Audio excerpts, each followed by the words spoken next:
സംഖ്യാപുസ്തകം 35 15 വചനം.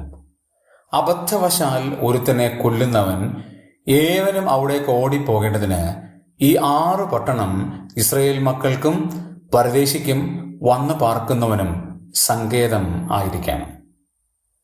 6 സങ്കേത നഗരങ്ങളെക്കുറിച്ചാണ് നമുക്ക് 35 പ്രാരംഭ വാക്യങ്ങളിൽ കാണാൻ കഴിയുന്നത്. യോർദാൻ അക്കരെ 3 പട്ടണവും കനാൻ ദേശത്ത് 3 പട്ടണങ്ങളും, അങ്ങനെ 6 സങ്കേത നഗരങ്ങൾ. ഈ സങ്കേത നഗരങ്ങളിൽ അഭയം പ്രാപിക്കുന്നവരെ കുറിച്ച് രേഖപ്പെടുത്തിയിരിക്കുന്ന ഒരു പദമാണ് ഈ വാക്യത്തിലുള്ളത്. ഒന്ന്, അത് ഇസ്രായേൽ മക്കൾക്കുള്ളതാണ്. അബദ്ധവശാൽ ഒരാളെ കൊലപാതകം ചെയ്തു പോയാൽ അവിടേക്ക് ഓടി വരാം, അത് ഇസ്രായേൽ മക്കൾക്കുള്ളവരാണ്. 2, അത് പരദേശിക്കുള്ളവരാണ്. പരദേശി ഒരു സ്വന്തം സ്ഥലമില്ലാത്ത ഊടാടി സഞ്ചരിക്കുന്ന ആളാണ്. പരദേശിക്കുള്ളതാണ് ഈ സങ്കേത നഗരങ്ങൾ. 3, വന്ന് പാർക്കുന്നവൻ. അവനൊരു പക്ഷേ പരദേശിയല്ല, അവൻ ഇസ്രായേൽ ഗോത്രക്കാരനോ അല്ലായിരിക്കാം, പക്ഷേ എവിടുന്നെയോ വന്ന് പാർക്കുന്നവനാണ്.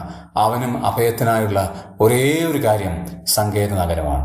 പ്രിയമുള്ളവരെ, നാം 46 സങ്കീർത്തനത്തിൽ ഇങ്ങനെ വായിക്കുന്നു: യഹോവ നമ്മുടെ സങ്കേതവും ബലവുമാകുന്നു, കഷ്ടങ്ങളിൽ അവൻ ഏറ്റവും അടുത്ത തുണയായിരിക്കുന്നു. ഈ സങ്കേതം എന്ന് പറയുന്നത് നമ്മുടെ യഹോവയാണ്.